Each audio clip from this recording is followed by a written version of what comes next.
got to a moment where we only had $6,000 in our bank account, and we had just hired 50 employees. We were running out of money. Why do you think our education system has not changed in 200 years? When we were starting education in this country, we were training people to potentially go to war, go to factories. There's a very more rigid societal life. So you were going to be able to work at a factory, military type job, be able to do that for 20, 30 years, retire, enjoy your last 10 years of life, and die. Michael Vilardo is a Forbes 30 Under 30 recipient, former TEDx speaker, and the CEO and co-founder of Subject, the Netflix of education. Should I really be dedicating so much time spending to get the best GPA possible, or is that actually gonna kind of screw me over? I have never once looked at someone's GPA from college, but I absolutely know where everyone went to school. Do you think it's worth it for a student to take on debt, go to a top university? 100%. Harvard Business School, it's worth over $1 million a year. Musk always says, startup life is like eating glass. If you were to think about your top 3 eating glass moments as a founder, what would that be? Hey everybody, before we start this podcast, I have a quick opportunity.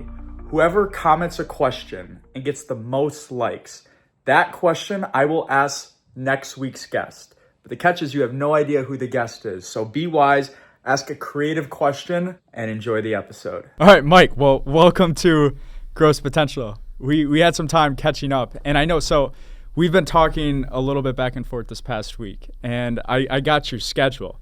And it's like this day I'm flying from LA, and now I'm in Boston. Then we're going to New York. Then we're going to Philly, and it's a bunch of meetings, and this stuff is all over the place. So yeah, welcome to the chaos. Thank you so much for having me. I'm so excited.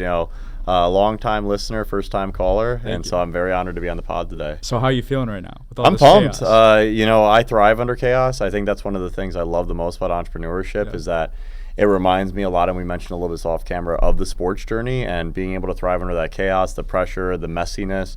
It's something that I actually feel more comfortable with. When things are too quiet, and my team would be able to replicate this, I almost create more chaos, which isn't always a good thing. I know. They see the Slack avalanche coming from, when things are too still. I want to get better at being comfortable with that, but chaos is where I really thrive. Yeah, your lifestyle, when I think about what I want to do in the future, there's 2 people I actually really I think about a lot, and it's Alex Earl and then Alex Cooper. I love them. Yeah, they're great. Shout out, Call Her Daddy. We saw that. Yeah. This has been recorded here, which is kind of surreal, but it's like the lifestyle. It's every single week or every single day, someone else needs your attention for something, whether that's a dinner, whether it's you're traveling here.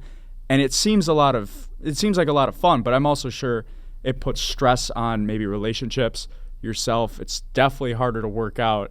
Yes. But you're living that lifestyle right now. So is that the dream life, or what is the dream life? To me it is. I think the most fun thing in life is to be obsessed with something, and I'm truly obsessed with Subject, so I'm extremely lucky. I was obsessed with hockey and baseball growing up, and I found that with Subject even more so because hockey and baseball, eventually you do get tired, you have to take a break. When it's really your mind, you do still need breaks from exhaustion, but it's a lot more difficult to get exhausted. So I absolutely love it. And for me, you're 100% right. Relationships, it can be tough.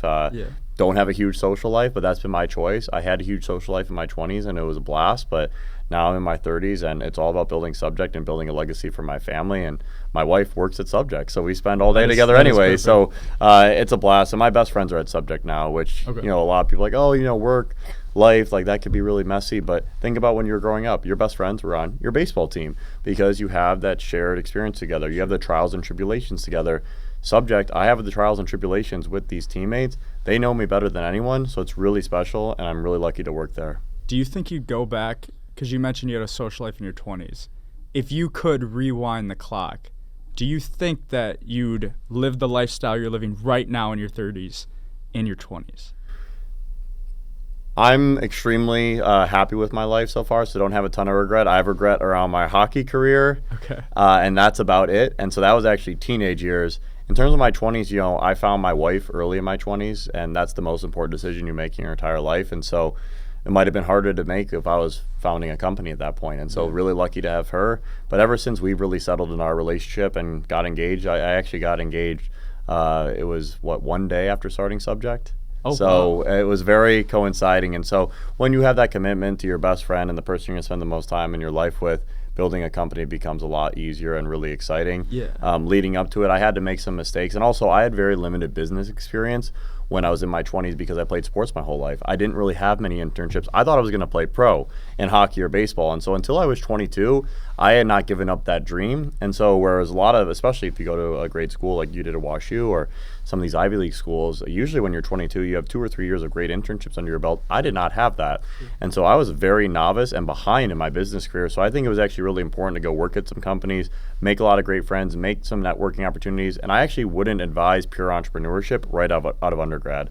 I think it's important to build relationships and build a network. Yeah. My Uber network, the person who led our seed round from Kleiner Perkins, she worked at Uber.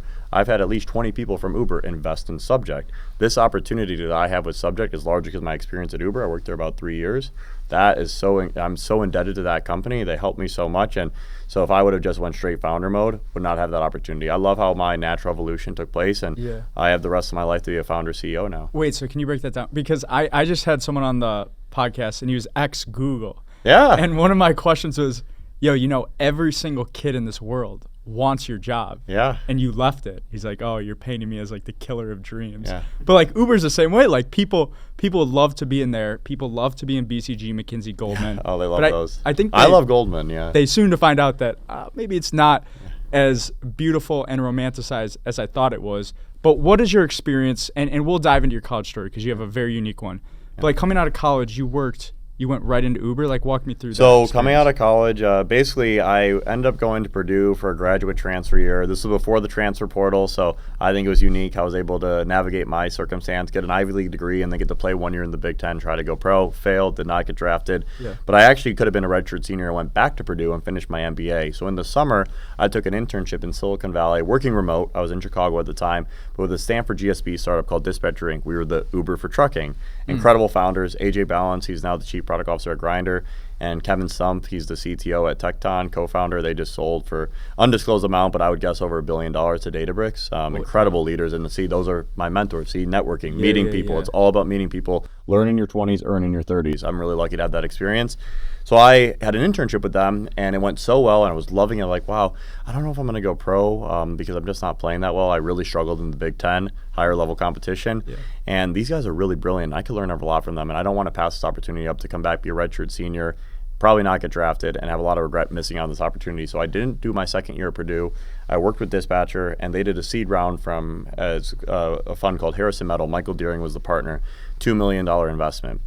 It lasted us about a year and a half. They struggled to raise a Series A, and so they found a soft landing, an acqui-hire with Uber, which is a great outcome. Not an outcome that the founders wanted, and now leading Subject, I would never want an acqui-hire. But for me as an employee of Dispatcher, it was amazing because then I got to be one of the first employees at Uber Freight.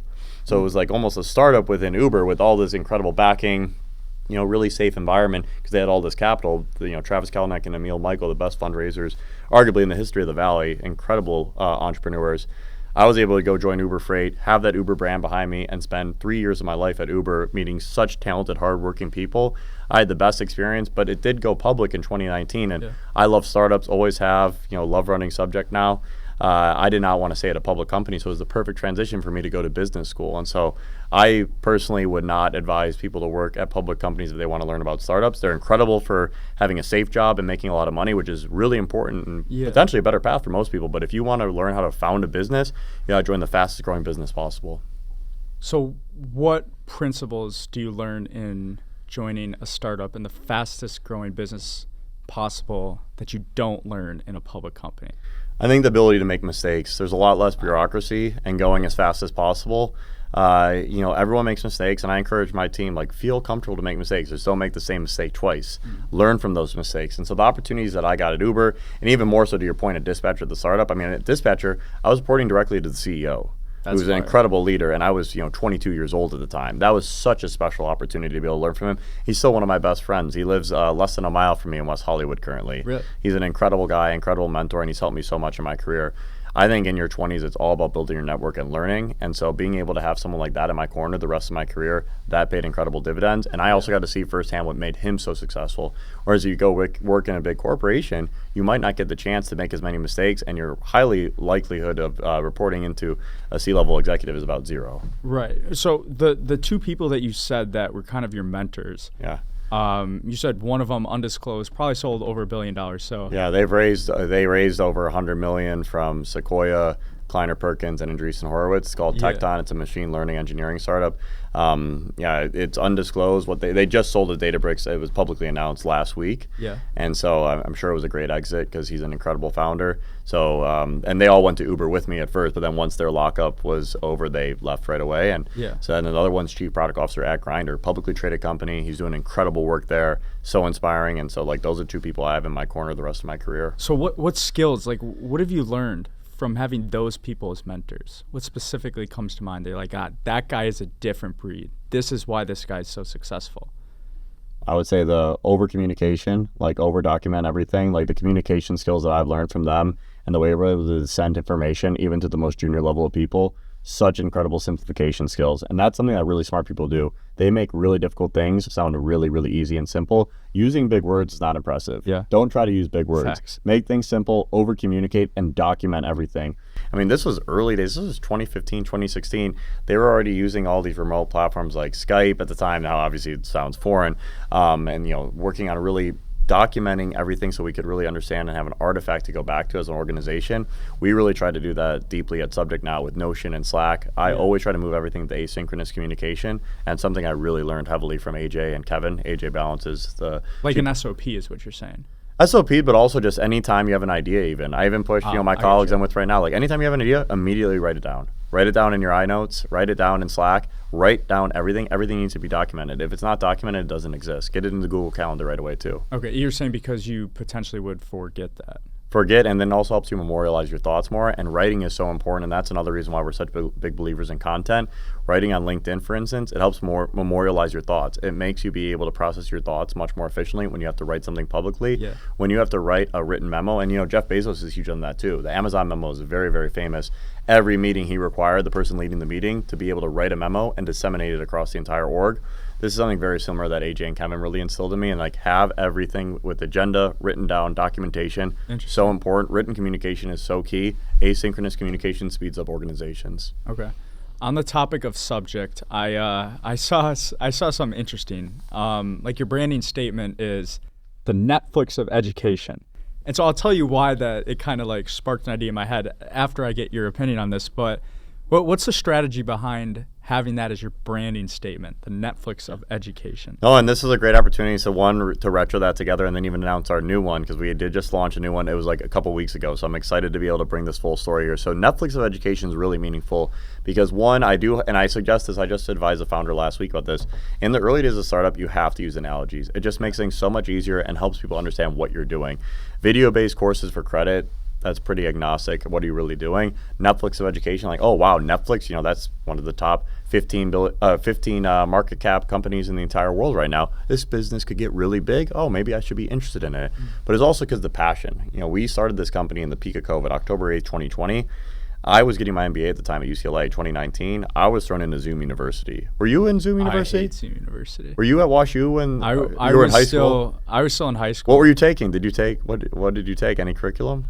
Yeah, like I was taking AP classes, IB classes, but it's a joke. You had no edtech product though? Edtech? No, it was Education just technology? it was Microsoft Teams and Zooms. But Okay, it was literally a so you fugazi. understand. So yeah, I had well, and at least that was free because you're going. Or were you at public school or? No, I was at private school. So you had to pay for it. But a little bit more affordable than a UCLA MBA. Oh, absolutely. And so that was just so disheartening, especially because I had played sports my whole life. That was the first time I was going to go to school for school. I was so excited. I was ready to learn. To give a point I was making earlier, like I was, relatively novice in my career because I didn't do internships. So I was like, here's my chance to really learn, get ahead. I can't wait for school.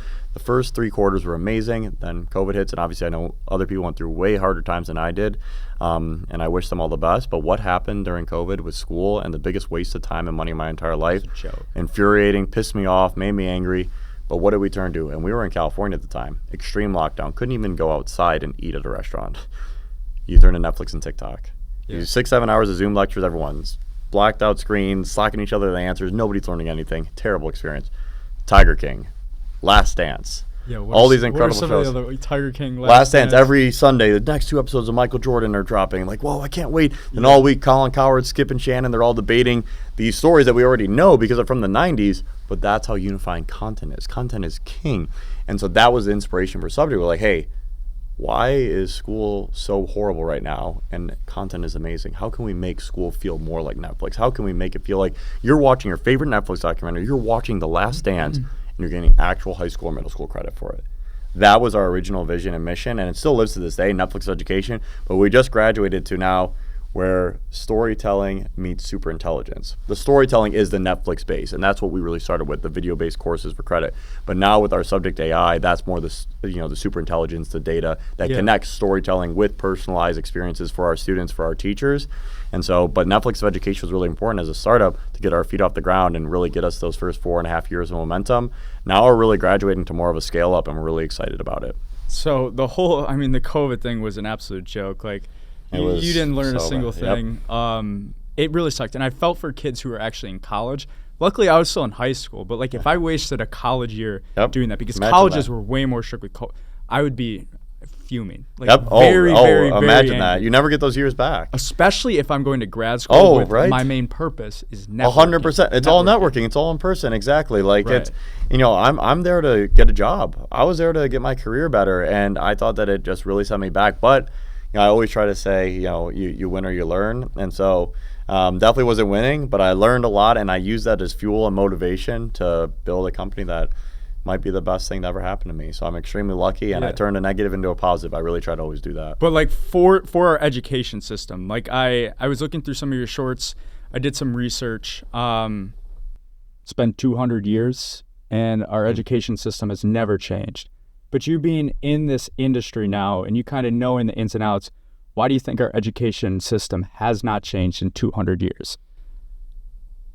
Well, the way it was started, and I know you probably listened to my TEDx about the Prussian learning method, it's really more so trained to gear up factory workers and people to be able to obey orders, which it's not fair to anyone, especially today. I mean, look at what are we doing today? We're doing a podcast, we're doing this, we're doing that. The modern day careers aren't just, hey, you go sit at a desk for 12 hours, work on this widget, and you go home and you punch a clock. That's not how it is anymore. The world is a lot more ambiguous, and people have different career paths, and so school hasn't adjusted to the world. Also, we don't amplify our teachers and coaches enough. And notice how I throw coaches in there too, because I think they're a big part of the education system. And teachers and coaches are the heroes of society, and we have to amplify and augment them more effectively. We don't listen to what they need enough, and we don't really help them to be successful because we put them in a specific box that you have to do this, that, and the other to inspire your kids, rather than saying, hey, first principles, here's the kids you're affecting this year. What are you going to do to make sure they have the happiest, best life possible and be prepared to be successful adults at fulfilling lives? There's so much constraints and bureaucracy that it makes it very hard to be able to innovate with the system. But that is our goal at Subject, is to amplify public education and make sure every student has a chance to learn from their favorite teacher every single day. Yeah, but do you know why I asked that question? Why it's been 200 years and hasn't changed? Because there's obviously a reason why. And you mentioned the Prussian learning system. Yep. And before I ask the question, can you just explain for people that aren't familiar with it, what is the Prussian learning system? Yeah, I mean, it really dates back, to your point, to the 1800s and really has not evolved. But when we were starting education in this country, think about, we were training people to potentially go to war, go to factories. It was a very more rigid societal life, lower life expectancies. Now we're expected to live into the 80s on average. At the time, we're talking about 30s or 40s and graduating to like 50, 60 years of life. And so you were going to be able to work at a factory, military type job, be able to do that for 20, 30 years, retire, enjoy your last 10 years of life, and die. And so it was a very simplistic life. And now it has not adjusted at all, because it's a much more dynamic society we live in, and people are changing careers all the time. And it's really disappointing, but I do believe that we're starting to get the cusp of an inflection point, and we've seen this a lot with the adoption of Subject and the incredible partners we work with. So like to summarize this Prussian school system, because I was doing some research, what this was, how it was founded. But essentially this was going on in now modern day Russia, Correct. Which was Prussia back then. Yes. But it was in wartime. And during these wars, the soldiers were free thinking. So they weren't being obedient, they weren't listening. And the leaders of Prussia or whatever needed a way to make these soldiers more obedient. And especially essentially like slaves. You follow whatever order, and this needs to happen. So what they did is they made a schooling system with sitting in these classrooms, bells, time for physical education, standardized testing, specific right or wrong answers, so it eliminates creativity. And then Horace Mann, a guy from the United States, went over there, saw this Prussian learning system, comes back, talks with Rockefeller, all these big names in the States.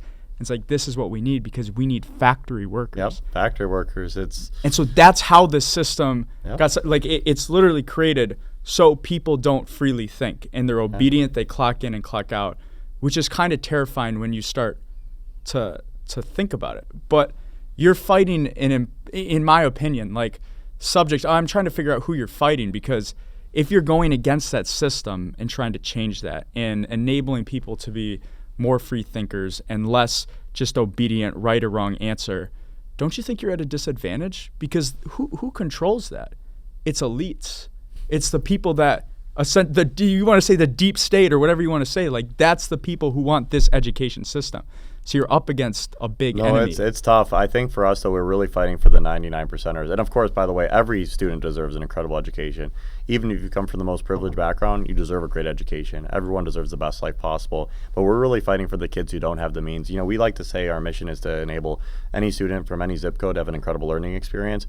There's a lot of life that's a human lottery. What family you're born to or what town you're born in dictates a lot of your success, actually more than your IQ currently.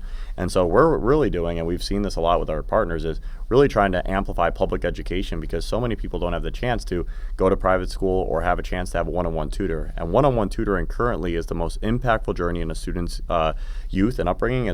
I highly recommend listening to the Andreessen Horowitz podcast. I love those guys, by the way, incredible VCs. They talk about this, how one-on-one tutoring drives so much opportunities, because your point, you can enable creativity. You can have these type of conversations.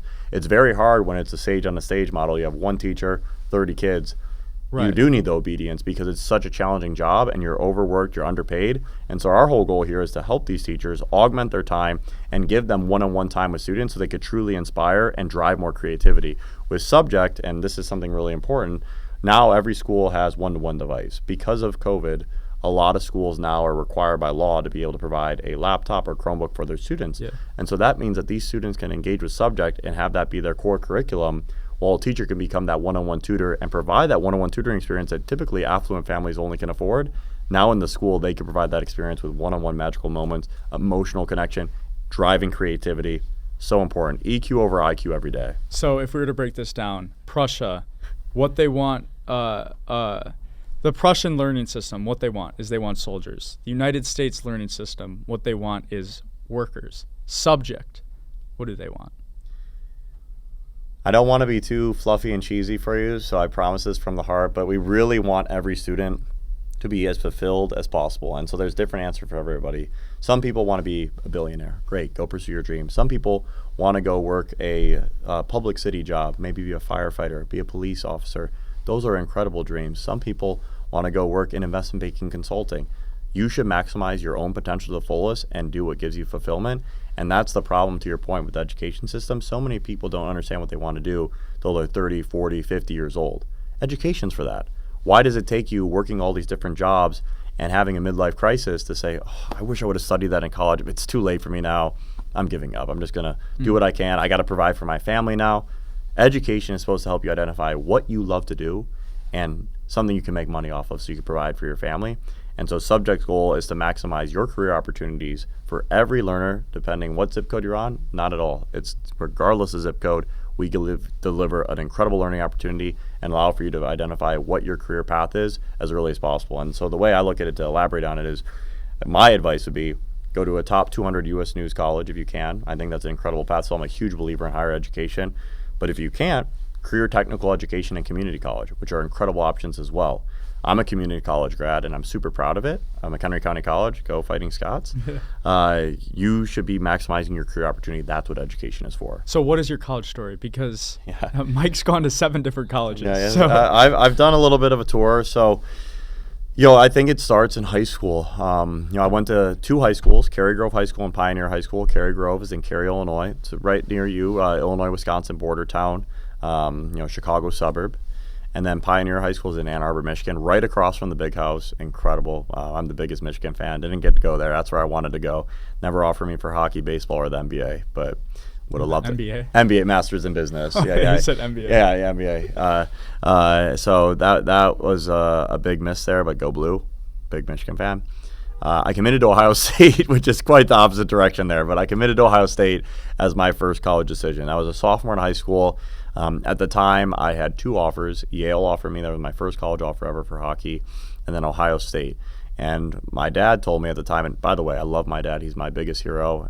He's my best friend, and I'm so lucky to work with him and be able to do something really special in life together, and forever indebted to my dad. He told me that Yale was not a real offer.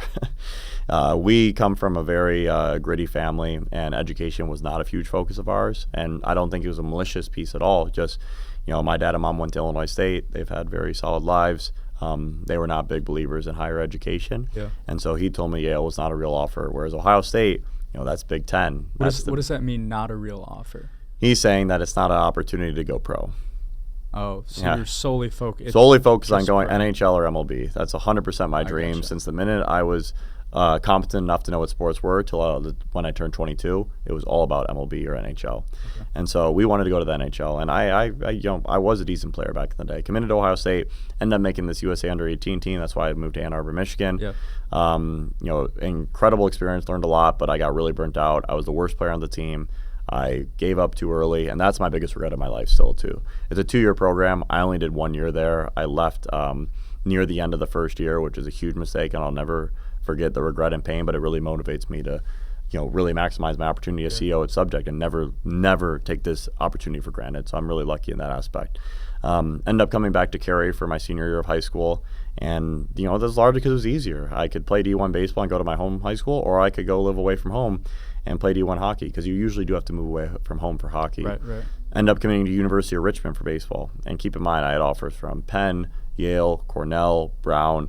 Almost all the Ivy League had offered me, other than Harvard, which is what I wish would have happened. So if anybody hears this right now, they're saying, Mike, you're stupid. You went to Richmond over any single 100%. Ivy League. So walk me through your thought process. So I went to Penn for an official visit. I remember so vividly, and the coach then did a visit. The visit was terrible. The place I stayed at was a dump.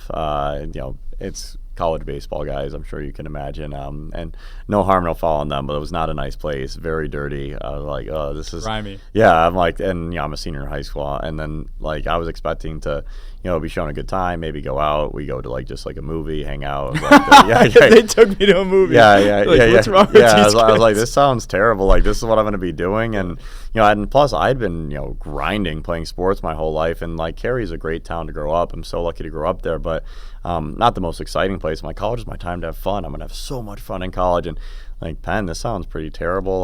The coach was amazing though. He came to my house. He offered me the Wharton spot. And so I was like, hey, who really cares? And plus, this is my ignorance. No, I didn't even know Penn was an Ivy League school at first, And that's funny. At the bookstore at Penn, they have a shirt that says Penn, not Penn State, because most people think it's Penn State. Where I'm in Cary, no one thought University of Pennsylvania, oh my God, that's a top 10 school. They're like, oh, Penn, cool. Yeah. And it's even some people oh, Nittany Lions, nice. No, not really. But right. So it just wasn't exciting. And then at the end of the visit, the coach was I believe it was a Friday, and he's like, you need to let me know by Monday if you're coming. I was like, whoa, this is pretty intense here. Come on, pump the brakes a little bit here. We're going to be okay. Plus, I was having a big tournament coming up in Jupiter later that year, and I was kind of want to see how that plays out. And so, this is actually a really good story to be able to put on the pod. Is I ended up, this is my brother and I were really close, and I said, hey, I'll pay you $10 if you call the coach for me and act like you're me and say that we're not going. Shut Absolutely up. Ridiculous story. I remember, so crazy. So we're in the house, and it's the entrepreneurship, getting it done right away, outsourcing. And so I'm like, we sound similar enough. You'll be able to do it. And so I'm like, here, $10. And I'm outside shooting hoops, because I'm like, I don't want to be around this, because you're feeling the anxiety. Plus, this guy was so intense. He's like, hey, and he ended up coaching me my freshman year at Penn, but he wasn't there the rest of the time. Tell me by Monday, that's pretty intense. So Daniel, my brother, he went to Wash U, so go Bears. Great brother. And he comes out what are you doing? I'm trying to get away from this call. That's why I outsourced this, so you to be able to handle this. And he's yelling at me right now, so stressed because he didn't have a good way, because the coach started badgering him, are you kidding me? You're not coming to Penn? What's going on here? Holy cow. And he I'm going to Richmond instead. And the reason why we chose Richmond was because, and this again was a mistake, and by the way, University of Richmond's a great school, go Spiders, an incredible degree, just not on the level of Penn. And I thought that I have a slightly better chance to go pro, because in the last 10 years before going there, think they had twice as many guys drafted as Penn. I think they had 4 and Penn had 2. Something along those lines. Don't quote me, not exact numbers. Chances were still super low of both. And getting drafted in MLB doesn't mean that you're going to make the MLB. Right. So he comes out, and because he had told the coach it was because of the weather. He chose Richmond instead of Penn because of the weather. And so the coach was like, you're telling me you're choosing a school over the weather? You're like, this is one of the best schools in the country, Wharton School of Business. It's so funny, but I'm like, yeah, who cares? Doesn't even mean anything. Like, we're going to be fine. We're going to go to Richmond. This guy doesn't know what he's talking about.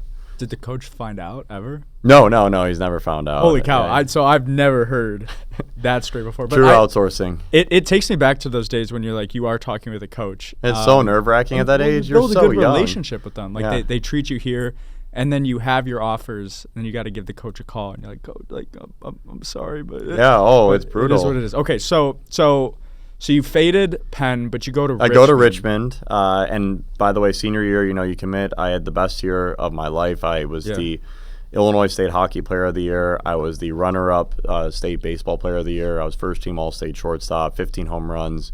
So I had a great year. I wish in baseball you could get recruited after your senior year. You don't. You get recruited after your junior year. Right. Go to Richmond, think I'm going to start right away, got quickly humbled. And it's a very similar experience to what I had with the USA Hockey Team. Like, go there, think I'm amazing, end up realizing I'm not the best player. I'm going to have to work for it. I'm probably not as talented as what I think I am. And then I'm like, okay, how do I get myself out of this situation? Which isn't necessarily the best path in that opportunity. But the biggest wake-up moment at Richmond wasn't even to do with sports, which is where my education journey really starts and my passion for education really starts, is when I would be in class and they would have, the normal students, not athletes. You're like, oh, yeah, how'd you end up at Richmond? You're like, oh, I got deferred from Yale, and so I chose Richmond as a great school. Oh, I got deferred from Penn. I went to Richmond, a great school. I was like, whoa, wait. Yale offered me to play both sports. They actually offered me to play hockey and baseball. Penn offered me the Wharton spot to play baseball. What am I doing here? Did I make a huge life mistake? Like, what's going on? And a lot of the kids at Richmond are, wealthy Northeastern families from Long Island, Massachusetts. And I was like, wow, these families really value education, and they would do anything to go to an Ivy League school. And every Ivy League school except for Harvard offered me in one of the sports. And I didn't take it. And that was when regret started to hit. Yeah. And so, like the USA Hockey experience, my regret of not going to Ivy League school, it really started to hit and sting. I was like, I got to figure this out. And that became my number one goal after that moment was I have to go to an Ivy League school. And so I ended up quitting baseball at Richmond. I started playing on the Richmond club hockey team to get back in shape, because I thought it'd be easier to go for hockey. Hockey in the Ivy League is very good. Mm-hmm. Yale won the national championship in 2013. Like, hockey in the Ivy League is very formidable. A lot of NHL draft picks. I thought that'd be an easier out. Plus, it would be easier for me to tell the coach. You talk about dealing with tough conversations. This Richmond baseball coach say, hey, I'm going to go back to play hockey. No harm, no foul. I'm leaving to play hockey. It's not for baseball. Release me from my scholarship. I'm going to go play hockey. He was disappointed, but he's like, yeah, I know you're really good at hockey. I'm like, yeah, I miss it. I'm going to go handle this, and I want to go play at an Ivy League school. And so once I got in good enough shape on the club team, I finished that semester out because I didn't want to get behind academically. I joined the Chicago Steel in the USHL. It's currently the number one junior team in the U.S. Outside the USA Under-18 program. So getting to play for both those programs, I learned quite a bit. The Steel weren't as good back then when I was playing there, but they're fantastic now. They actually they've had 2 kids go number 1 overall draft in the NHL in the last 10 years. Well, who are the kids? Macklin Celebrini, and then Owen Powers. Okay. So really great. I mean, that's really great players. So I ended up playing there. And I just wasn't the same player I was. I was rusty. I was much better in high school. Taking years off, you can get a lot worse at something. And that's why I'm such a believer into, even when I work, even working for 2 or 3 hours a day, like on the weekends, it keeps you sharper. Or working throughout trips when you take vacations, it keeps you sharper. When you take years off, you get rusty and you lose skills and you have muscle atrophy. And I just wasn't the same player. And so I got some small D1 offers, which are great schools, St. Lawrence, Bentley, American International College. But the Ivy League schools weren't calling. And so then I was really, really stressed. Harvard, you can't transfer to unless you go to school for a full year. I only went to Richmond for a semester, so that was off the table. Okay. Princeton, they just changed this rule, but at the time, no transfers were allowed at Princeton, period. No transfers, even as a normal student, no transfer. They just changed this rule, but you couldn't even transfer at all, so that was off the table. Columbia and Penn, no Division I hockey team. That's off the table. So I'm from the 8 Ivy League schools, which were now my dream. They were my focus now.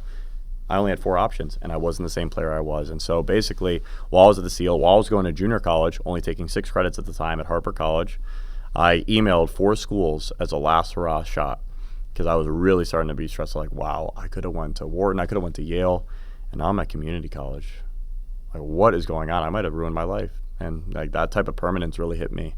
And so I emailed Penn, Yale, Columbia, and Brown, the baseball coaches. And I was like, hey, they hadn't heard from me since junior year. Hey, I had 15 home runs senior year. I think I've actually gotten better since when you recruited me. I would love to go to your school. Straight up, I will go to your school.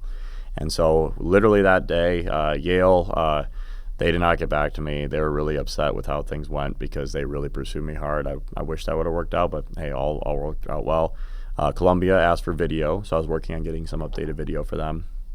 And then Brown and Penn said, yep, we're ready to make this happen. It's like, wow, this is awesome. Like, I'm so happy I sent these late night emails just as a whim.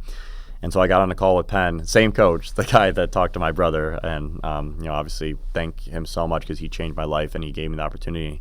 And he was a tough guy, and he's like, yeah, well, you can't go to the Wharton School, and you need to decide on this call right now if you're going to Penn. Wow. I was like, oh, yes, I'm in. He's like, great, we'll see you in the fall. Just like that. And so then that's how I ended up getting to go to Penn. I got to live my Ivy League dream. I ended up having to enroll at another junior college because back then going D1 to D1, technically Richmond to Penn, D1 to D1 in terms of NCAA transfer eligibility, there was no transfer portal, there was no NIL. You'd have to sit out a year, and I refused to do that because baseball was my identity. There's no way I could go to school just for school. I'd be so bored. That'd be the worst thing ever. Would have been actually probably a good thing because I would have developed more business skill. Right. I was like, there's no way I will accept that. And so I enrolled at another school, McHenry County College, and I did 38 credit hours in one spring semester, the spring of 2012. And 62 credit hours in that one calendar year to graduate with my associate's degree from McHenry County College. I was the first person in the NCAA to do that. And by graduating from a community college in 1 year instead of 2, I became immediately eligible when I went to Penn. And so when I went to Penn, I could play right away. Academically, I was a junior. Athletically, I was a freshman, redshirt freshman. Right. And then socially, I was a sophomore. So it was quite the experience. Ended up going to Penn. I think after the USA Hockey experience, the second most impactful experience of growing up, being around those salutatorians, valedictorians, and competing at the highest level academia at Penn was such a life-changing opportunity. And so thankful for that coach giving me that chance. And then because I was so far ahead academically and still wanted to try to go pro, I ended up doing one graduate transfer year at Purdue, which was really my senior year socially, instead of graduating in 3. I graduated from 3 years from Penn, 2 years at Penn, 1 year at junior college, and then 1 year at Purdue getting to play in the Big Ten where I failed miserably. Well, how do you go from community college to Penn? That was quite a culture shock, to say the least. Right. I think the biggest difference, and I stand by this all the day, it's the peer-to-peer learning. And there's amazing, lauded, awarded professors at Penn, and they're amazing to learn from. But at that time, and maybe just I wasn't as ingrained in education yet, I didn't get that much out of the professors. It was having to compete with kids who studied on Saturday and Sunday while I was at baseball. And having to do that and figure out how to compete with the best minds in the country, that is how Penn shell-shocked me. I mean, my first semester going from community college to Penn, I was a 2.3 GPA until finals. I'd crush finals because I was a decent test taker, and I was able to bump it to 2.9. But I was doing horribly. I was getting dominated. 2.3. I was 2.3 the first semester, so started in August of 2012, and so going into finals week in December, I was at a 2.3 GPA, but then I aced all my finals, got up to 2.9. But it is really just not understanding how hard you had to work. In high school, I didn't have to work hard at school, and I put all my time into athletics. And then at community college, I had a lot of classes, so that was hard, but I didn't really have to study and prepare to compete. But at Penn, you have to compete. If you walk by the libraries at Penn on a Saturday, Sunday, completely packed. And at Wash U, it's the same thing. Yeah. And at first I was like, why would I want to do that? Are you kidding me? And then I realized that's what it takes to be great at anything. Whether it's running a company, whether it's school, whether it's sports. I was always in the cages on the weekends because I love baseball. Yeah. But in hindsight, and I was able to transfer those lessons accordingly. So I'm so thankful for the lessons I've learned. But baseball wasn't going to bring me anywhere to a certain point. It did get me into Penn, so it definitely was the right investment in high school. Yeah. But in college, I would have been better off investing my energy in entrepreneurial endeavors, learning from these incredible kids, networking more at Penn, and that's something I would definitely advise more kids to do in college. I know you're very bullish on education, but do you think it's worth it for a student to take on debt? What school? To go to a top university? 100%, every day of the week. I think at a top university, absolutely. And I'll tell you a story that really reminds you of this. When I had an interview for a private equity role, in LA early in my career, and the super nice Transom Capital, shout out this guy who drove me to the airport, one of their partners, he went to Harvard Business School. And I was thinking about getting my MBA at the time, and my dream was to go to Harvard or Stanford. Didn't get an interview, let alone get into either one of them, so add them to the motivation list. But I asked him, I said, well, Harvard Business School, I mean, that's expensive though, like, do you really want to do that? And he's like, it's worth over $1 million a year. Absolutely. I was like, whoa, okay. He's saying that with a ton of confidence. I completely agree. And I would say, I mean, million might be an exaggeration, but I would agree very much for undergrad as well. If you have a Harvard degree, and I saw firsthand with my co-founder at Subject, the doors that opens, it is unparalleled. Harvard or Stanford. I would say Harvard and Stanford over any other school in the world. Just the doors they open are incredible. But even my Penn degree has done so much for me. UCLA degree done so much for me. And that's why I say, and obviously there's a ton of levels of this, I do believe a top 200 school. Go on US News, super easy. I advise anyone at home. You think about even schools like on there, LSU, I believe is like 179. I think that's an incredible place to go to school because you can be able to meet so many people. They got a great football team. You network. You might get a job from someone from your fraternity or sorority. My wife, she went to Florida State. It's ranked actually a lot higher than most people give it credit for. It's ranked 56th. It's moved up a lot. But like her sorority, she's gotten multiple jobs from her sorority. These top 200 universities, the brands, the energy, and the emotional intelligence you develop at these schools, I think it's incredible and fully worth the money. Yeah. But once you dip out of the top 200, I would not advise it at all. Community college or career and technical education, that's where I would invest my time and energy into. But what makes a degree worth over $1 million? Well, that was a bit of exaggeration, although I do think Harvard might potentially be worth that. And I mean, the piece there is the career earnings. I mean, so we're just talking getting a job in corporate, right? Or are you thinking? Well, it depends. I mean, I think the big thing there is like how long of a time horizon are you evaluating off of? Let's look at, for instance. Well, I'm thinking like career. Exactly. Career. I mean, obviously everyone's career is different. I've been very lucky to have a solid career so far and love Subject. We've raised $48 million to date. I obviously didn't have to pay $1 million to go to Penn, but like, did the Penn name help me get the $48 million? Absolutely. It absolutely did. Penn helped me get the Uber job? Absolutely. Those Stanford GSB guys who hired me to the first company, why did they hire me? Penn athlete. They're like, oh, wow, this guy's probably gritty and smart. I get you. And so that's why I'm such a big believer in college. And I would attest this at my own current company, I have never once looked at someone's GPA from college, but I absolutely know where everyone went to school. Yeah. And so that's why I'm such a big believer in what we do at Subject in general, is because your high school GPA, your middle school GPA, that kind of stuff matters because it leads to where you go to college. Once you get to college, it should be much more about the social experience, making friends, and learning who you are as a person and what you want to do with your life. And college provides a really safe environment for that because you're around your peers, all people your own age, you're able to make mistakes, you're able to learn what you want to do with your life. Again, $1 million is definitely a little bit of exaggeration, but that really stuck with me when he said Harvard Business School was worth that much. And I believe it. I mean, you look at Harvard Business School, those folks are going into private equity, investment banking, venture capital. I think a lot of them are making more than over $1 million in the course of their career, and that type of ROI. Yeah, so I think the ROI definitely can check out. And so you're probably talking about at Ivy League schools, $200 to $300,000, which is very expensive. Don't get me wrong. Yeah. But I think the opportunity and the brand recognition is really powerful. Yeah, well, that also brings me to the point when you mentioned like a lot of it is based on the social experience. Yep. But that's why I go past the library. Me and my friends would always like dog kids that do that. It'd be like a Friday night. I'm like, why is this kid in the library right now? Or it'd be the Saturday. I'm like, yo, what is this kid doing? But I feel like because the best part about going to the schools is the network that you build yourself around. And so that is like the double-edged sword. Oh, should I like really be dedicating so much time spending to get the best GPA possible, or is that actually going to like kind of screw me over in the long Yeah, term? I think only if you're going to law or medical school, then I think it matters a lot. And that's actually where, and this is a little bit of a contrarian take, if you're going to law or medical school, I would almost advise not going to an Ivy League in undergrad, so you can go to an Ivy League for your graduate degree, which is going to be much more powerful. It's a lot easier to get a 4.0 at a more mid-tier school, which is more important for the acceptance.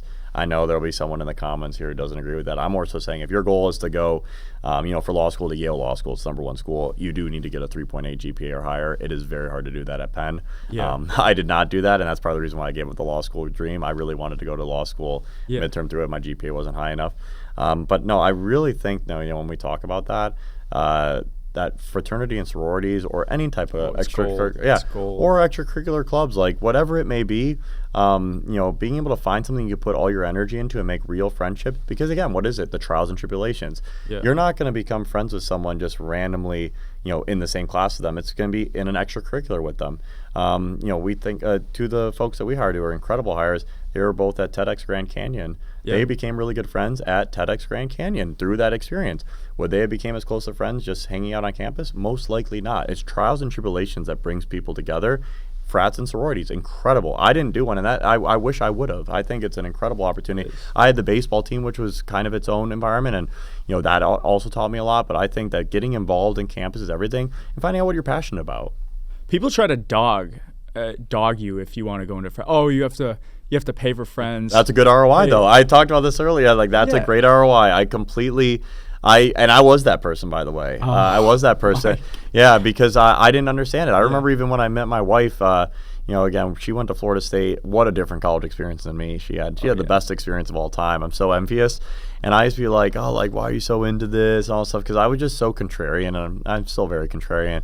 But I've seen firsthand how much it changed her life, the meaningful friendships, the multiple career opportunities she's gotten because of it, the instant friends that she's able to connect with. Yeah. It's super special, and I would advise anyone. And that's why I'm a huge believer also in big state schools. I think they're incredible institutions, and oftentimes very affordable. Well, I think there's some about, like, when I think about people that go to like a Georgia and they're in a fraternity and they just party, I'm like, for some reason, like, I just have a good feeling this guy's going to be successful. First of all, there's something like you go out and you party with someone, like the bond you can have is very, very good. But it's almost like a little bit of gritty. I don't even know how to explain it. But my roommates, one of my really good friends, his girlfriend went to Florida State. Nice. And he's telling me about it. He's like, I go down there for a week.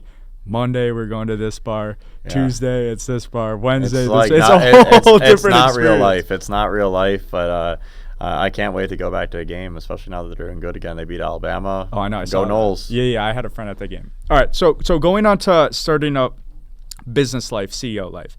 I heard that you reference Elon Musk, and Musk always says startup life is like eating glass. So that's a very visual sentence. But like, if you were to think about your top 3 eating glass moments as a founder, what would that be? That's a really good question. I think just the key is that any minute you could be getting a negative Slack or a negative email that can totally torpedo your day if you don't have the mental fortitude to get through things. And I think the biggest ones for me are capital efficiency. I've talked about this online briefly, but I'm happy to go through this story again. We got to a moment where we only had $6,000 in our bank account, and we had just hired 50 employees. This is a huge mistake of mine I take full ownership on, and didn't understand how to capitalize the business. I'm much better today because of it. But we had raised a Series A. We thought that, you raise a Series A, the money comes within 2 days. No, there's a ton of legal due diligence and being able to go through all the deep documents, a lot of counsel, exchanging of information. It takes months. And in this case, it took over 4 months to be able to go from a signed term sheet to funding. And so that was a great lesson for us. But as soon as we got signed term sheet, we started hiring like we had the money. And so we went from 10 employees to 70 over the course of 6 months. And so in the middle of that, we were running out of money. We went down to $6,000. And we were going to, because if you're insolvent, you have to either declare bankruptcy or you're going to have to fire everyone and just be the founders. And so we were having to really wrestle with that. Like, we might have to fire everyone. Yeah. And that was I've never had a bigger pit in my stomach than that moment. And so thankfully my co-founder and I were able to rally together, and we were able to leverage the Series A term sheet and go to some friendly investors and say, hey, this term sheet is signed. The money is going to come, but it's a lot slower than we thought it was. The due diligence has taken a lot longer. Here's your opportunity to get in on a company that you probably would not have the opportunity to get in with. Here's your chance. And if you believe in us, we would love to have your capital, and we'd love to deliver a return. And so we were able to raise $2 million in a rather quick notice, around a week's worth of time, and that really saved the company. And then in a week, you raised $2 million. We raised $2 million. This was in the fall of 2021. That is what saved the company. And then sure enough, the rest of the Series A came in like a month later. So it totally bought us the time. But that was easily the biggest glass eating moment of my life. And just being able to also, walk around the office with a straight face, because you're carrying that. You're carrying that pressure. You're carrying that guilt and saying, hey, I might have to fire you tomorrow. And that's totally my fault. Do people know that? No, they can't know that, because Nobody knew what was going on. My assistant knew, and then our finance leader knew. So there was 4 people that knew, the 2 co-founders and then my assistant and finance person. and you have to carry that burden. And that's a lot of the glass that you have to eat. You have to carry that burden, because the minute you let people know, panic ensues, people quit, people leave, there's gossip. You have to carry those difficult decisions. And so that piece was definitely the biggest glass eating moment of my career so far. But it really, hey, you win or you learn. That opportunity has taught me I never want to go below $2 million in the bank account again, let alone $6,000 in the bank account. 6,000 is crazy. It was extreme stress. I'll never forget it. It was Thanksgiving week 2. I was at my mom's house in Florida, and my co-founder and I were just literally pitching everyone under the sun, getting on Zoom meetings, just trying to get people excited about the business, and then sharing the documents. Hey, here's the signed term sheet. Yeah. Here's the commitment, and we believe the money will be coming in soon. Just we can't run out of money before that moment. Damn. That was very juicy. Like, do you have what's another eating glass moment? Yeah. I mean, every year there's something. You always have a chance to learn and get better. I think another great one would be just executive management. I have an incredible executive team today, and I'm so lucky. We have a CRO who's absolutely crushing it. She just started 6 months ago, just completely brought the business, turned it on its head. And the acceleration, we've never grown this fast as a business history of the company. Huge credit to her. A VP Customer Success and Ops, and a Chief Product Officer, and myself. So 4 people on the executive leadership team. Recruiting executives is very hard, especially as a young founder. So, when I started Subject, I was 27 years old. I'm 32 now. Usually your executives are in their late 40s, early 50s, maybe even their 60s. And so managing someone who's that much older than you can be very hard. And I'll remember this was right after our last fundraising round in the winter of 23 turning into 24. They had just invested in us, and at the time it was me, a Chief Product Officer, and CRO. Yeah. It was just 3 of us, executive team. Both of them, mid-50s, great people to be able to invest in. And especially when you have a junior young founder, people really like to see other people in the room with more experience. They're like, oh, it's a good compliment. So sure enough, they just do the investment. This is December 2023, and then in January the CRO resigns. He quits. He was such a good guy too. If he ends up listening to this, like I really love him as a person. He was set to move to LA because this is when I was starting to get a lot more hardcore on our culture. 2024 is when the company shifted because we leaned all the way into culture and content. Our culture is in person 5 days a week, really high intensity, high performance culture. During the COVID times, we were a lot more chameleon culture. Hey, work wherever you want, remote, 2 days a week in office. Didn't work, numbers sucked. We had to get better. And so the CRO quits right after these funds had invested, largely because he was at the company. And so I remember I had to tell my investor, and I was like, hey, and you got to promote confidence. You can't be like, oh no, feel bad for me. No, hey, I got this. Your job as CEO is to have both the employee base and the investor base always have confidence that you'll figure it out. You got to be a chief problem solver. So I was like, hey, so-and-so is no longer with us in the organization anymore. We wish him all the best. Just wasn't the right fit. Like, are you serious? We don't have a sales leader anymore. Like, what's going on? Do the palms up, being like, oh, what's going on here? And it's like, oh man. And I knew I was gonna hear it because they had just invested, and I totally understood. It's like, wow, you just invested in this company, and now there's no longer a sales leader, an incredible chief revenue officer. Like, what happened to the CEO? Is he not leading well? What's going on? Hey, don't worry, I got this. I'm gonna find someone super quick. So then I'm recruiting another person. I end up finding someone really quick who is also super talented. So they're going to start in February. Super excited. Like, hey, you know what? We turn this, negative into a positive every time. It's going to work out. We found someone. We're going to have an even better opportunity. We're going to crush it. 3 days before they start, they tell me they're not starting. Oh, come on. So I literally lose the one leader, and then the next leader has a false start with me. And I had to go to my investors that they get in the face both times. Like, 1, hey, you just invested, and we just had an executive resign. And then 2, the person I got to backfill them that we were so excited about stopped before, didn't even start. And then they're just like, how are they going to take you seriously? How are they, what's going on here? One guy quits, another guy doesn't even start. Is the CEO not able to retain top talent? Right. Are they not able to recruit executive talent? And so that's when I really dug my feet in. I'm like, I'm just going to figure this out myself. I'm going to lead sales and marketing this year. And so that was last year, and I was lucky enough to be able to double our revenue, have the fastest growth year ever. This year's been even better, so we're really lucky and excited about that growth. But to prove a point and be like, hey, I will never let anything be able to beat us, and I'll be able to find my way through. But to be able to go to them twice with those big of defeats and losses, because again, at the end of the day, as a CEO, your goal, if you're a CEO of a venture-backed company, it's not to run a sole proprietorship. It's not to run a company that makes $1 million a year. We're trying to get to as big a scale as possible, and the only way you do that is recruiting exceptional people to work for you. Right. And I think I've proven that out really well this year. But a couple years ago, that was something that I'm sure people doubted, and seeing that turmoil was a Yeah. big question mark for us, and we were able to turn it into strength, and never want to go back to that. With investors, because something I always think about is I've never really been a strategic person in my life, but now I'm understanding the importance of long-term thinking and strategy. So if important. I'm you and I'm a startup founder and I'm trying to position myself with equity, ownership, and safety, how do you go about doing that with investors? Are you thinking about that? Now I am, because I have an executive team and I've gotten a lot better as a leader. In the beginning, you're just thinking about surviving the next month or two. And that's the goal, is to get longer and longer term vision. I'm now getting to a place where I'm consistently thinking about end of year 2027, which is great. So now I'm thinking 2.5 years out. I want to get to a place where I'm thinking 5 to 10 years out and having even more long-term visionary focus. But in the beginning, you're just surviving. I like to say running a startup's like being a cockroach. The longer you survive, the better off you are. If you're able to just survive 5, 10 years, the company usually has a really good outcome and good exit. And so we're really lucky that we're able to get through some of these darker, more difficult times. And now I am able to be more future focused because I have the leaders who can think about the day-to-day. I have those 3 incredible executives who work with me who are running the business day-to-day every single minute. Yeah. And I'm thinking about, how do I be able to communicate our story to investors? How do we get people to believe in our long-term capital strategy?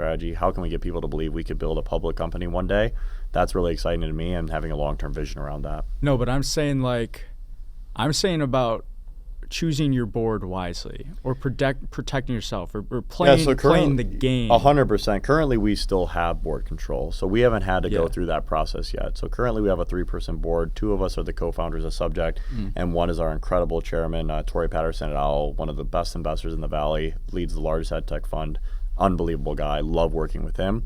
When we end up raising our next round, that might change. We might lose board control. It's a very serious outcome. And to your point, because I now have the opportunity to have more future-facing thinking and gone through these last few years of trials and tribulations, I can think carefully how that board member should look and how we should be able to get someone on the team who could help us be able to build a better business. Because we brought up Uber earlier. Like, I watched that documentary. That's where, and I'm all. Like, he got canned. I'm like, from his super own pro company. Travis and Emil. Emil is one. So have you watched Super Pumped? That's the show, Uber the show, documentary. Yeah, I've seen it. Good. So Great show. Emil Michael, he's one of our investors. He's an unbelievable legend. I've been to his house 2 or 3 times in Miami, and that guy just gives such great advice, super candid, and he's a huge inspiration to me. Really appreciate him believing in us and Subject. 100%, and those are the horror stories you hear about. I think the big thing for me, I'm a founder, so I'm going to be able to push this agenda, but I do believe it. The best companies are founder-led. Oh, 100%. If you look at, Meta with Mark Zuckerberg, OpenAI, Sam Altman, like the best companies are always founder-led. Look at Apple when it was Steve Jobs versus today. The best companies are founder-led businesses, and so it's because the founder cares more. And so if the goal is, and a board, and my board's helped me a lot with this, so I really appreciate them, is how do you develop a founder into a CEO, and how do they become an incredible chief executive officer? And I feel like I've gone through a lot of that growth, especially the last 2 years. Like, hey, founder mode is about doing everything on your own, by yourself, getting everything done. But a CEO is a different skill set, but the best founders can grow into incredible CEOs, and that's my goal every day. So, and I saw one of your reels about the Coldplay thing. It's like, this is why you have your CEO be a founder, so this type of shit I know, happen. because people love the professional CEOs. Like, hey, you got to bring the gray hair into the room. Hey, don't worry, I got some now from the stress. They want the gray hair in the room because, hey, they're so mature and they know how to run the business, but they don't know where all the skeletons are buried. They don't know all the context around the product, and they don't have it as their baby. This subject is such a key part of my identity, and that's why I love my investors. They believe in me leading the business for the long haul, and I'm so excited to work with them. And that's something I really lead with. To your point, being intentional. I ask them, hey, how do you feel about founder-led businesses? I want to lead this company for decades. What do you think about founder-led businesses? And the right ones know that's where the best shareholder returns are delivered. And as a venture capitalist, your duty is to your LPs. Those are your customers. And your duty is to deliver funds back to them. And so the best way to do that is by investing in founders. Who tells you no? No one would tell me no, because then obviously we probably wouldn't move forward with the deal. But you could just look at the stats, and it's really important. That's why I recommend all founders do a lot of diligence. There's no excuse now with ChatGPT to not do your due diligence. You can easily see, hey, what % of their companies are founder-led businesses? And it's very easy to go, one of the incredible funds, Founders Fund, they have an even rule they would never fire founders. Now, not everyone's that blanket about it, but I think it's really important to align with investors who believe in founders. And, I love being a founder. I love being a CEO, and I'm excited that I get to carry both titles. What about firing? Because I saw something that you put out there. You're like, you need to get really good. Yeah, it's the worst. Firing. It's the worst part of the job, and just part of the job that'll never go away. When you have to fire someone and you're checking the clock at the top of your computer corner and you're counting down the minutes, you're like, this is gonna suck so much. And because and it's good. That means you're not a sociopath. You actually feel the empathy. It's terrible. You have to make someone feel horrible about themselves, and I despise that feeling because I want everyone to be happy and I want everyone to have a great life. But if you're not willing to have hard conversations, if you're not willing to chirp people and fire people, you should never be a C-suite exec, and really should never even be a director or VP, because that just comes with the job. And your duty as a C-suite is a fiduciary duty to shareholder returns. And so if that's my duty, I have to make hard decisions, and I got to make them quickly. And so getting good at firing, I mean, ideally you get really good at hiring so you don't have to fire as often, but you still are going to miss on employees now and then. And it's better for them and you to move as quickly as possible. Wish them nothing but the best, thank them for their contributions, and move on. But it's the worst part of the job, but it's so important. It's eating your vegetables. You got to eat your vegetables. Yeah. So, but like when you say that, and because I can tell your passion with it through those videos, like when I say a phrase, something I always tell myself, it's impossible to fail if I never truly give up. But I tell myself that because I was a quitter in the past. Yeah. And so I repeatedly tell myself this, and it fires me up. But if you're going here and you're saying you need to get really good at hiring, it is important to fire fast and not push us off. But what led you to that mindset, and why is that so important? I've seen firsthand. I have data points now, which is why I'm extremely lucky to be running Subject now, about to be 5 years old. I like to say founder, CEO, founder, that every year is like 10 years of experience. So I have 50 years of experience now running this company. And so, I've fired a lot of people, and it sucks, and I take full ownership of it. It's my fault, and I should have done a better job hiring and coaching. But going through those layoffs made us a lot stronger. In 2022, we laid off half the company. Okay. And that was a great learning and opportunity, and it also was really, really challenging, and it really empathized with the people that we affected there. But ever since those moments and going through that experience, the company has never been better. The last 2 years, we've doubled in revenue each of the last 2 years. The acceleration, the momentum, and understanding how important it is to hire. Take your time hiring. Hire the right people, and then if they're the wrong people, exit them from the organization as quickly as possible. Okay. There's two massive leverage opportunities in building businesses. It's fundraising, which the CEO has to be exceptional at, and I try to get better every day, and hiring. And those are the only high leverage activities because you're able to get more people involved. And so you got to get good at fundraising so you can hire great people with the capital, and then you got to get great at hiring so you can multiply yourself. You should always be trying to hire people that are smarter than you to work for you, because that's how the business scales. And that's why my whole role is making sure there's never the $6,000 in the bank again, right. And then hiring absolute superstars who come into the organization and lead us to heights we've never been before. When you're thinking about hiring, would you rather hire someone with an Ivy League degree or someone from the inner city? Oh, inner city all day. Grit over brand every day. I like saying that. Grit greater than brand. I think still one of my best hires in my career, if not the best. My former executive assistant, now chief of staff, Anna Romero, inner city LA kid, Mexican immigrants, one of the grittiest people you ever meet. Works almost every weekend. She's unbelievable, and so you know what it would have gave her the chance. And now currently she's second on the team in sales for the year. Probably will have a decent chance at leading. And she was my executive assistant for 2 years to start, and was originally a kindergarten teacher at LAUSD. She has the passion. She has the mission. She'll outwork anyone. I take grit over brand every single day of the week. Now, the great thing is if you can combine both, that's a fantastic path, but grit is what it's all about. Are you willing to eat a bowl of grit for breakfast every day? That's what I always say. So something I'm trying to figure out right now, it's because like I can sense your passion. They can sense your passion. It's very easy, but I think something as a leader is what you want to do is you want to project that passion onto other people and get them to care about your business and brand 100%. as much as you do. And what that comes down to is it's getting employees to come in and fucking work on a Saturday and Sunday. Or and I love that. And that's hard. We got some flack for it, but we do bonus days for that. I think it's pretty. How do you incentivize people to go out and do that? So we have this is one of the pieces I'm excited to dive in with you. I think that every CEO has his strengths, his or her strengths and weaknesses, and I would recommend double down on your strengths. Always double and triple down on your strengths. One thing that I think I have a strong foothold on is building teams and leadership. And HR essentially, because I've been on 40 plus competitive travel teams in my life between baseball and hockey. I was in 3 different Division I baseball programs. I was on the USA under-18 and the Colombian men's national team. I've seen intense environments. Wish I would have saw the pro environment. That's why I say for our company we run it like a championship pro sports team. Championship pro sports team, your best players make the most money and everyone knows about it. And if you're the 12th man on the basketball team, if you're a pinch hitter on the baseball team, you could get cut and sent to the minors any day. And that's just a fact of how business goes. And we run it like a championship sports team. And so what we've done to incentivize more of these behaviors is, one, we have a proximity bonus. And so if you're under 2 miles from the office, we pay you more. We give you a bump on your salary because we believe you'll have a better life because you'll have less commuting. And it'll be more likely to be willing and excited to be in the office more often. And so we compensate for that. Currently, what it looks like the plan is for next year. Currently, we have a sliding scale of from 2 miles to 1.5 miles to 0.5 miles, and it's 5%, 7%, 9%.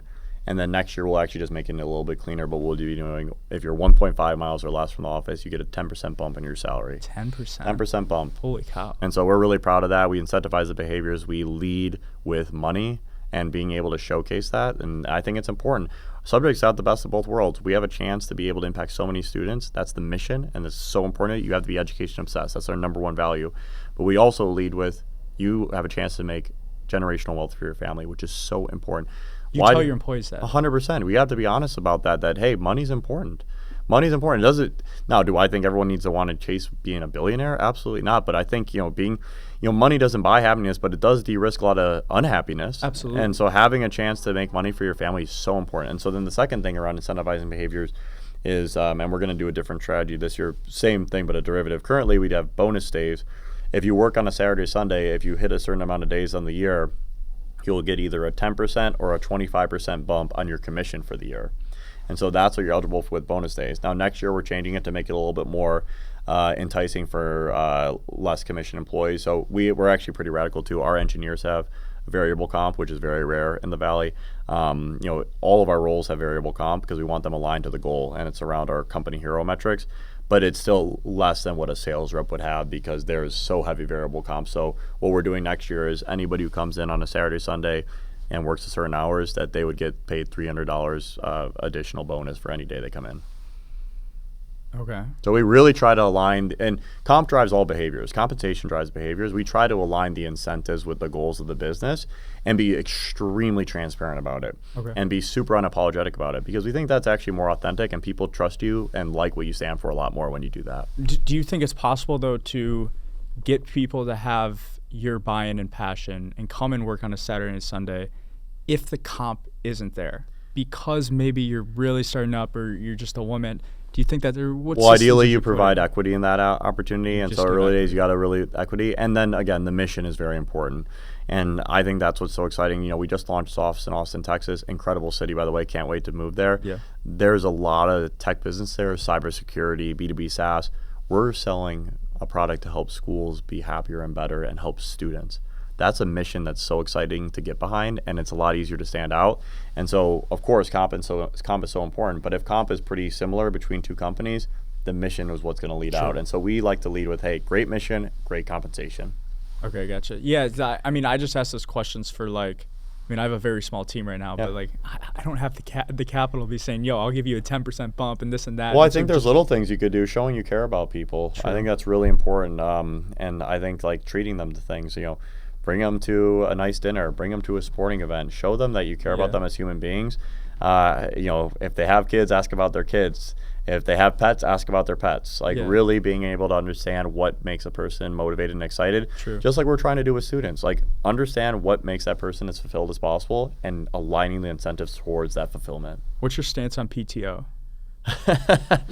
I think it's important. I don't take a ton just because I truly love working all the time. I'm obsessed, but I think it is important. But I think that having structured PTO is better. I'm sure you're pulling this because I did have currently my most viral post on LinkedIn. I think it was over 600,000 impressions. So for me, that was pretty solid. We had unlimited PTO early days. I mean, we were so the other way at that point of chameleon culture. Remote work for people in LA, 2 days a week in office. unlimited PTO. We even had mandatory PTO. You have to take at least, yeah, I know. You have to take at least 10 days off every year or we'll flag you. And, the company just wasn't doing as well. We weren't succeeding. We had the layoff in 2022. Great people still left. And so it was like, okay, if the company's going to go down, what if we just tried to run it exactly how we wanted to and see what happens? Follow the data. Try for 6 months. If it doesn't work, hey, maybe we weren't meant to be. And so I was like, okay, I'm going to run it how I was as an athlete.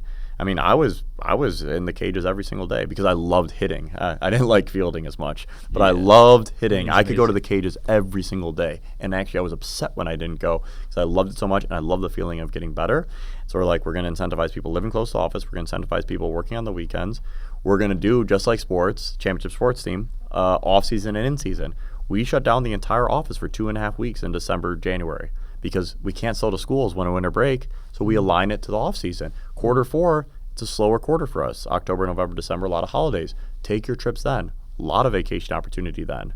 But the times that we need you there, we really hope that you could be able to make time to be able to be in the office and help your teammates win. And it's not the right fit for everybody. Totally understand that.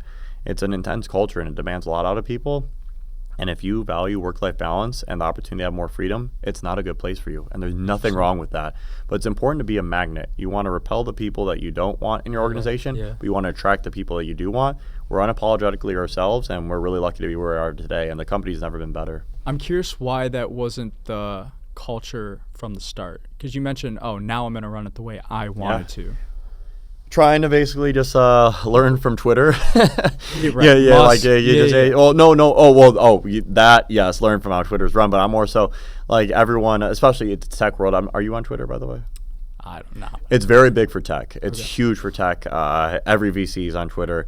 And, everyone has their armchair quarterback advice. And so, at the time, remote work's amazing and this and that. And, we weren't leading the company from first principle. We weren't leading the company from our hearts. I saw this tweet today and, they said to do this. Or, I was in business school. They said this in business school class. I should do this. And so we were really just taking in information. And that's one thing I'd advise any young founder, any entrepreneur, any leader in general. You have to be really good at disseminating advice. Not every advice is equal. Not every piece of advice is good. And in fact, the best people are able to not listen to most advice and pick and choose specific advice very cleanly. For me, my board actually is incredible at giving advice. So I'm very lucky to be able to lean on them. And they have a shared incentive. They have equity in the business. We're aligned here. A random person on Twitter giving me advice, probably not the best, and they don't have the context. Yeah. Was there, because when you ask me that, or when you say that, I think of, was there a time where you followed a piece of advice that was actually horrible and it messed you up? Yeah, 100%. The remote culture was a number one thing I made a mistake on. Now, I will say in hindsight, great learning for me. I got so much better, but starting a company during COVID, pretty challenging HR environment. That's got to be tough. Some people, and again, totally respect everyone had their own, own personal responsibilities. And I actually lost 3 grandparents to COVID all in a month's time. So, we all dealt with certain things and, love them all to death and hope they're doing well. But basically, during COVID, some people were really scared and had the right to be. Other people weren't really scared, but used it as an opportunity to say, hey, I can't come into the office, but then you're out at the bars on the weekend. It's like, wait, what's going on here? How are you doing this? That happened all the time, but it's like, how are you able to push them? And especially as a junior leader, that was scary. It's like, are you able to say hey, I know you're going out, but you can't come to the office? And so we were a lot looser because of that. And then also just because the whole tech Twitterverse, hey, remote work is the best. You're not going to be able to get the best talent if you're not remote. Hey, you're only going to be able to recruit from LA. Are you going to get the best engineers from SF? No, because you're in LA. And so we felt a lot of pressure to have a flexible work culture. And I gotcha. The company was, was sputtering. It was growing about 50% year over year. Not terrible, but for a venture-backed company, that's not good enough. I mean, now we're growing north of 130% year over year. Wow. So we've improved pretty dramatically. And, it's funny. It's like, what led to the turnaround? For me, it really is culture and content. I think those are the clearest reasons why. It's a little bit of a fluffy qualitative answer, but the culture and content and, writing out these thoughts online, it was a magnet. It attracted people who loved that culture, and it got people out of the culture who didn't want to be a part of it, which is best for them as well. They can find the place that they have the most happiness and crush it in their life. Yeah. Culture is... I've been on some really, really amazing culture-backed teams. Yep. And then other teams where, I won't give specifics, but it's a horrible culture. Like, you show up every single day, and 99% of the people do not want to be there.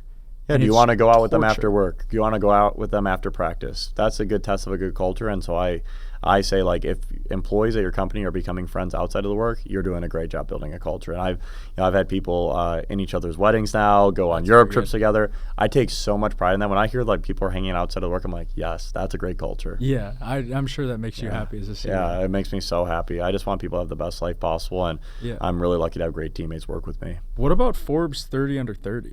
Like, that's a pretty cool accomplishment. How did Thank that you. come I about? appreciate it. Yeah. So I've been lucky enough to be honored twice, once as an under 30-year-old and then once as an all-star alum after I turned 30. Great accomplishment. You know, I like to, you can be able to lean in there that it's more rare than getting into Harvard and Stanford, which I didn't get in. Again, didn't even get an interview. Still pains me today, but they're top of my motivation list to prove them wrong. I should have been an alum there. But it's like, it'll be the ultimate payback someday. They call you to come in and speak. I know, I'm ready. HBS, when you need me to make an appearance, I'm ready.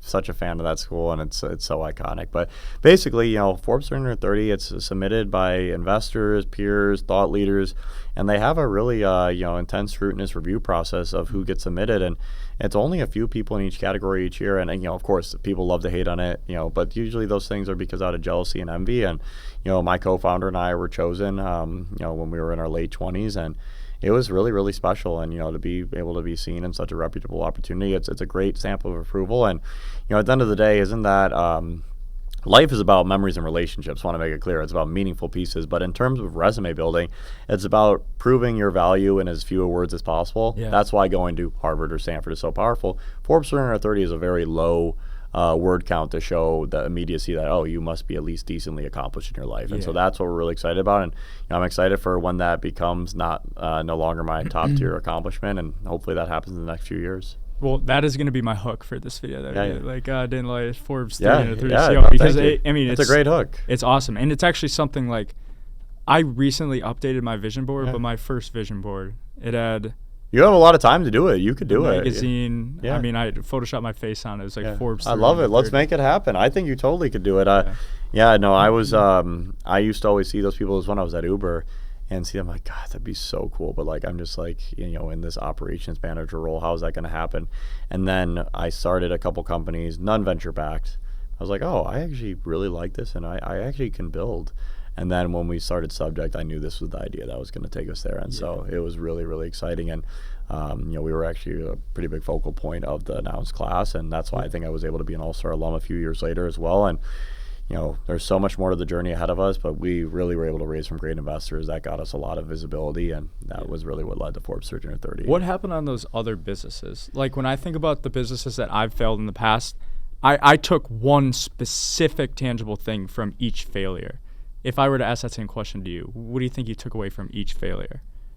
100%. So the first one was just like a t-shirt company with my brother. Super fun, but just like, hey, if you're going to do something, actually take it seriously. Yeah. We actually, because That's a great So that was a big one. It's like, hey, if you're going to do something, do it all the way. Like, and my dad always taught me that growing up too. If you're going to do something, be the best at it. And so that one kind of just like our feet wet. Like, hey, this is fun. You can make money working for yourself. That's pretty awesome. But it wasn't something that we were going to be that passionate about and scale up. The next one was a mobile app with my brother. Again, our second time working together, and a friend. And that's when I learned, like, you need to make sure that your co-founders work as hard as you and that you are ready to go all in with them all the way, because I felt like I was kind of carrying the load there, and just wasn't a good match. The third one was my WashU co-founder, the one who was my brother's little, and his name's Liam Cotter, incredible guy. One of my best friends this day. Love talking to him.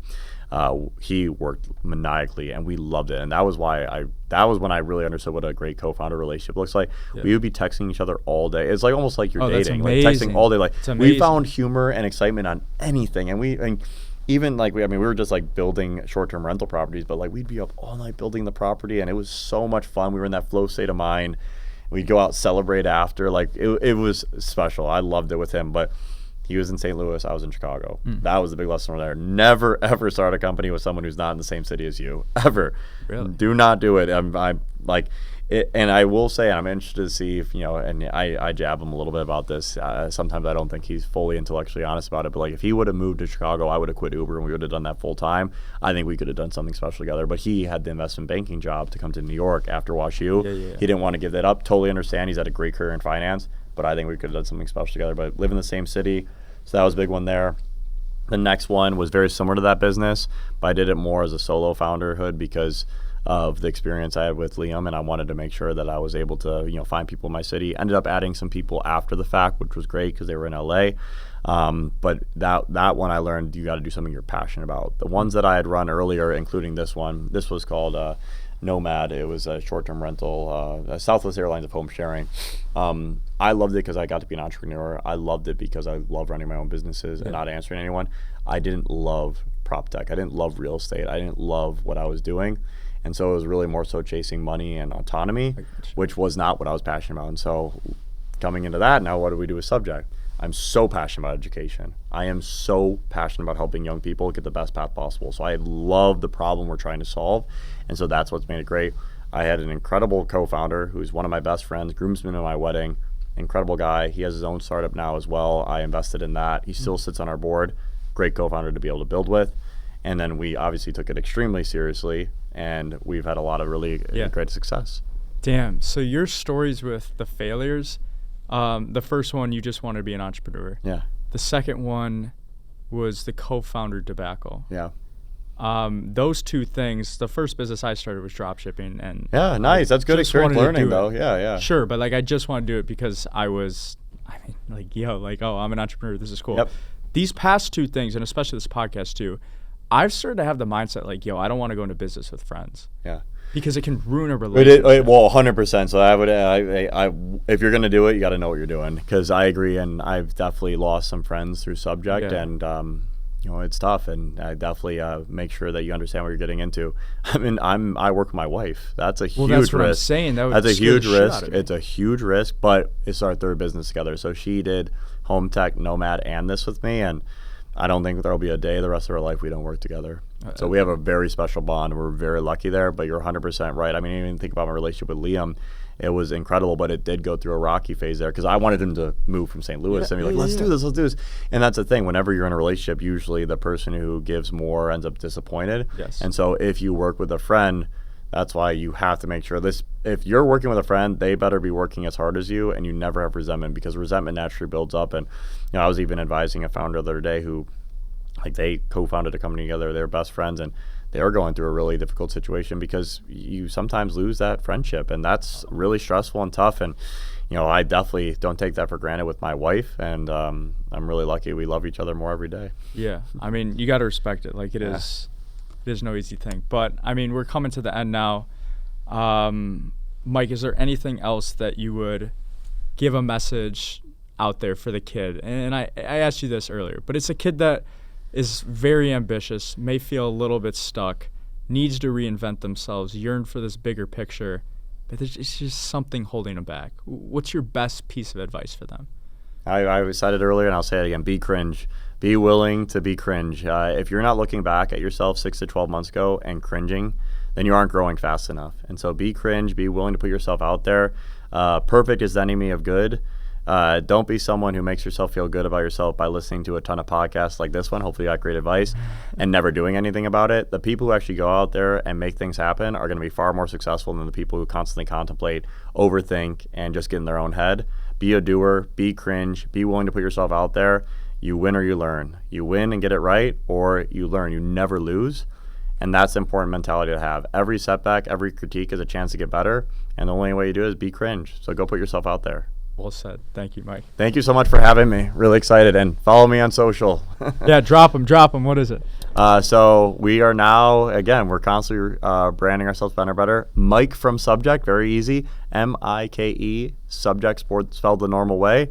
And we'd love to have you follow me on all socials: Instagram, TikTok, LinkedIn, Twitter or X, whatever you prefer to call it, Facebook, Threads. Find me anywhere. We're really making a big push on Instagram right now and seeing some really great success.